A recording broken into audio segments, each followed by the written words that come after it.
Good morning students.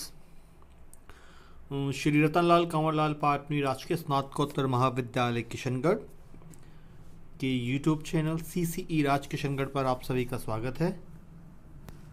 मैं महेंद्र कुमार वर्मा, सहायक आचार्य व्यावसायिक प्रशासन विभाग। स्टूडेंट्स, आज के इस वीडियो लेक्चर में हम BCom part 3 principle of marketing में थोक व्यापारियों की सेवाएं टॉपिक पर डिस्कस करेंगे, यानी कि सर्विसेज ऑफ होलसेलर्स। स्टूडेंट्स, जैसा कि हमारे पिछले जो दो वीडियो थे उनमें हमने थोक व्यापारियों के कार्य और क्लासिफिकेशन ऑफ होलसेलर्स दो टॉपिक हमने कवर किए थे। आज हम थोक व्यापारियों की सेवाएं पर डिस्कस कर रहे हैं। स्टूडेंट्स, थोक व्यापारी फुटकर व्यापारी एवं उत्पादक के मध्य एक पुल का कार्य करता है। वह इन दोनों के प्रति महान सेवाएं देता है। इसके अतिरिक्त वह समाज के लिए भी बहुत हितकर होता है। इसीलिए थोक व्यापारी की सेवाएं बहुत ज़्यादा महत्वपूर्ण हो जाती है। तो आज के इस वीडियो में हम ये देखेंगे या अध्ययन करेंगे कि जो थोक व्यापारी है वह किन किन के प्रति अपनी सेवाएं देता है या वह किन किन के प्रति जिम्मेदार है। तो पहला जो पॉइंट है, उत्पादकों अथवा निर्माताओं के प्रति सेवाएं कि एक जो होलसेलर है थोक व्यापारी वह उत्पादकों एवं निर्माताओं के प्रति क्या सेवाएं देता है। इसमें पहला पॉइंट है वितरण संबंधी सुविधाएं। तो थोक व्यापारी निर्माताओं अथवा उत्पादकों को छोटी छोटी मात्रा में माल वितरण की समस्त समस्याओं से मुक्त कर देता है। इससे निर्माता अथवा उत्पादक अपने उत्पादन में अधिक कुशलता प्राप्त कर सकते हैं। दूसरा बिंदु है बाजार सूचना संबंधी सुविधाएं। थोक व्यापारी दूसरी महत्वपूर्ण सेवा यह करता है कि बाजार संबंधी सभी सूचनाएं उत्पादकों को सही समय पर दे देता है। इन सूचनाओं के आधार पर ही उत्पादक अपने उत्पादन का निर्माण करते हैं या भविष्य का निर्धारण तय करते हैं। थर्ड पॉइंट है बड़े पैमाने पर उत्पादन। चूँकि थोक व्यापारी उत्पादक को उसके माल के वितरण की समस्या से मुक्त कर देता है और अकेला ही भारी मात्रा में माल का क्रय करता है, इससे बड़े पैमाने पर उत्पादन को प्रोत्साहन मिलता है। नेक्स्ट पॉइंट है मौसमी वस्तुओं का सदैव उत्पादन संभव। थोक व्यापारी उत्पादक से माल का क्रय कर स्टॉक कर लेता है।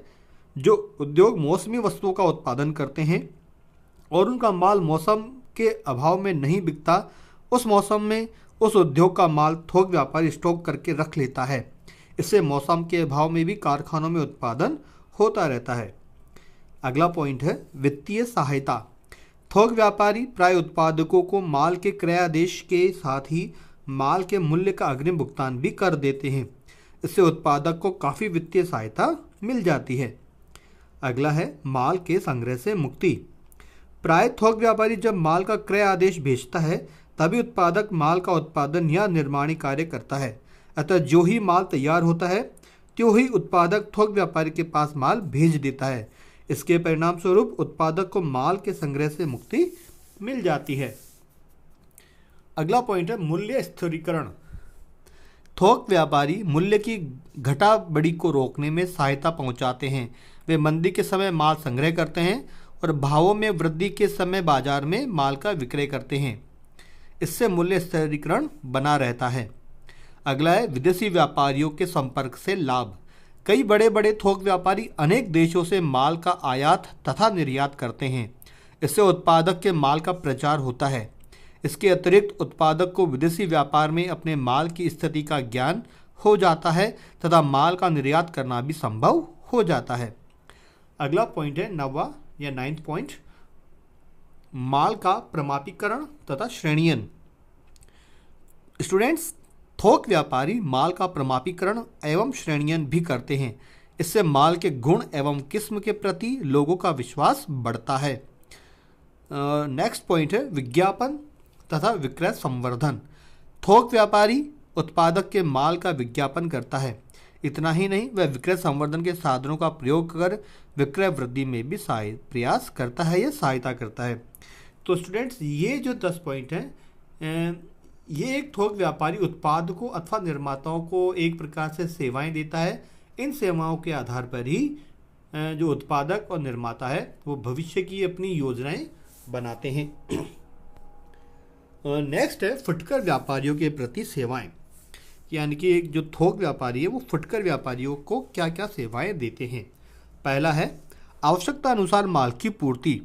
थोक व्यापारी की ओर से फुटकर व्यापारी को सर्वप्रथम यह सेवा प्राप्त होती है कि वह फुटकर व्यापारी को आवश्यकता अनुसार माल की पूर्ति कर देता है। क्योंकि व्यापारी माल का संग्रह करके रखता है, अतः आवश्यकता पड़ते ही माल की पूर्ति तुरंत कर देता है। दूसरा पॉइंट है विभिन्न उत्पादकों के संपर्क से मुक्ति। चूंकि थोक व्यापारी प्राय विभिन्न उत्पादकों एवं निर्माताओं के माल को अपने पास संग्रह करके रखते हैं और फुटकर व्यापारियों की आवश्यकता अनुसार पूर्ति कर देते हैं, अतः फुटकर व्यापारियों को विभिन्न उत्पादकों एवं निर्माताओं से संपर्क स्थापित करने की आवश्यकता नहीं रहती। अगला पॉइंट है उचित मूल्य। थोक व्यापारी जब विभिन्न उत्पादकों से भारी मात्रा में माल क्रय करके पुनः वितरण करता है तो आशा यह की जाती है कि थोक व्यापारी का वितरण खर्च भी कम ही होगा। इससे फुटकर व्यापारियों को भी उचित मूल्य पर वस्तुएं मिल सकने की आशा की जा सकती है। नेक्स्ट पॉइंट है साख सुविधाओं की उपलब्धि। थोक व्यापारी फुटकर व्यापारियों को छोटी छोटी मात्रा में उधार माल क्रय करने की सुविधा प्रदान करते हैं, जिससे कि उनकी साख सुविधाएं उनको प्राप्त होती हैं। अगला पॉइंट है वस्तुओं का चयन। थोक व्यापारी कई उत्पादकों द्वारा उत्पादित वस्तुओं का व्यापार करता है, अतः फुटकर व्यापारी उसी उत्पादक की वस्तु का चयन कर सकता है जिसको ग्राहक चाहता है। नेक्स्ट है विज्ञापन सेवाएं। थोक व्यापारी माल के विस्तृत एवं पर्याप्त विकास के साधन काम में लाते हैं। इससे माल की मांग में वृद्धि होना संभव है। उन सभी फुटकर व्यापारियों को विज्ञापन सेवाओं का लाभ होता है जो विज्ञापित वस्तुओं का विक्रय करते हैं। अगला है नवनिर्मित वस्तुओं की जानकारी। जब निर्माता किसी नई वस्तु का निर्माण करते हैं तो सर्वप्रथम वह नई वस्तु थोक व्यापारी के पास ही आती है। थोक व्यापारी अपने फुटकर व्यापारियों को उस वस्तु के बारे में बताता है।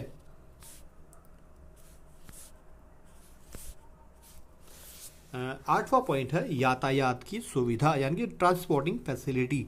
कभी कभी थोक व्यापारी फुटकर व्यापारियों को यातायात आदि की सुविधाएं भी प्रदान करते हैं। ये सुविधाएं प्राय आकस्मिक समय पर ही दी जाती हैं, जिससे आकस्मिक समय पर माल तुरंत पहुंचाया जा सके। जहां थोक व्यापारी स्थानीय होते हैं, उनके विक्रयकर्ता व्यक्तिगत रूप से फुटकर व्यापारियों के पास जाकर ऑर्डर प्राप्त कर लेते हैं और तत्पश्चात माल उनकी दुकान पर पहुंचा दिया जाता है। अगला है प्रबंधकीय सेवाएं तथा परामर्श। थोक व्यापारी फुटकर व्यापारी को कई प्रकार की प्रबंधकीय सेवाएं जैसे क्रय विक्रय विज्ञापन बाजार संबंधी बातों पर विशेष परामर्श एवं सेवाएं देते हैं। 10th पॉइंट है माल का संग्रह करने से मुक्ति। थोक व्यापारी फुटकर व्यापारियों को एक महत्वपूर्ण सेवा यह भी प्रदान करता है कि उसे माल संग्रह करने की सभी झंझटों से मुक्ति मिल जाती है।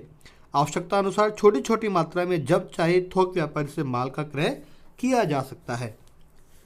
अगला है जोखिमों से मुक्ति। व्यापारियों को कई प्रकार की जोखिम उठानी पड़ती है, परंतु थोक व्यापारी फुटकर व्यापारियों को मूल्य के उतार चढ़ाव, माल के खराब होने, बेकार हो जाने, मांग कम हो जाने आदि सभी प्रकार की जोखिमों से बचाता है। वह वापसी पर माल का क्रय करता है, अतः विक्रय नहीं होने पर फुटकर व्यापारी माल वापस लौटा देते हैं। इससे स्पष्ट है कि फुटकर व्यापारी को कई महत्वपूर्ण व्यापारिक जोखिमों से थोक व्यापारी मुक्त कर देता है। अगला पॉइंट है माल का श्रेणीयन एवं पैकिंग की सुविधा। कई थोक व्यापारी ऐसे भी होते हैं जो अपने उत्पादक से माल बिना श्रेणीयन या पैकिंग किया हुआ प्राप्त करते हैं, किंतु थोक व्यापारी फुटकर व्यापारियों को इसी प्रकार इसी दशा में माल का विक्रय नहीं करते। वे माल का श्रेणीयन एवं पैकिंग दोनों करते हैं, जिससे फुटकर व्यापारी को माल के विक्रय करने में बहुत बड़ी सुविधा मिलती है। अगला है क्रय संवर्धन में सहायता। विज्ञापन के अतिरिक्त थोक व्यापारी फुटकर व्यापारियों को विक्रय संवर्धन के लिए भी सहायता देता है। थोक व्यापारी प्राय विक्रय संवर्धन के साधन ढूंढता है और उन्हें कार्यान्वित फुटकर व्यापारी करता है। परिणाम स्वरूप उन दोनों क्रमशः थोक व्यापारी एवं फुटकर व्यापारी को लाभ मिलता है। कभी कभी आवश्यकता पड़ने पर थोक व्यापारी अपने विक्रयकर्ताओं को भी फुटकर व्यापारी के काउंटर पर भेजकर विक्रय संवर्धन में सहायता करता है।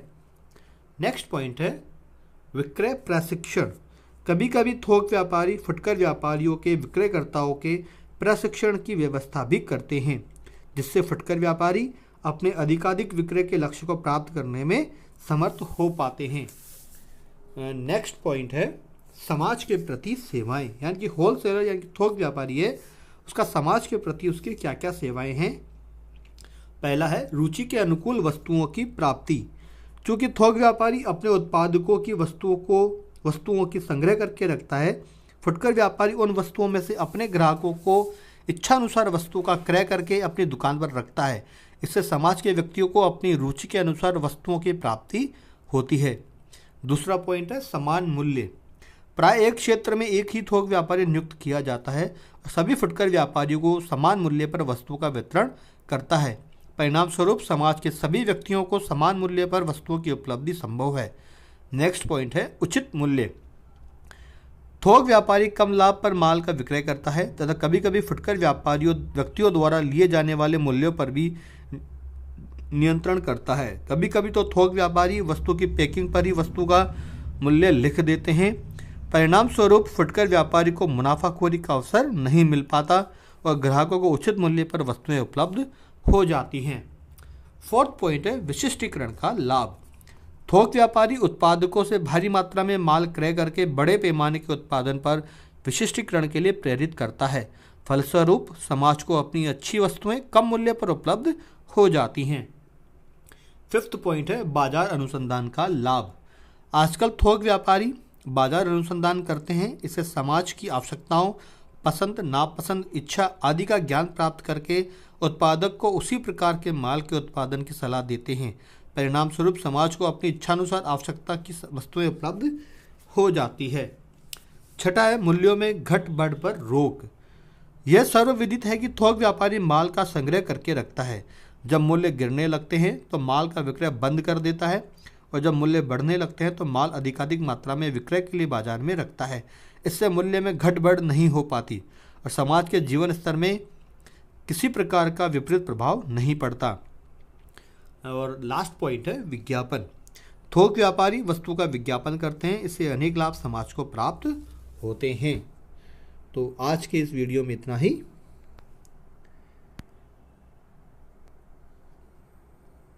धन्यवाद।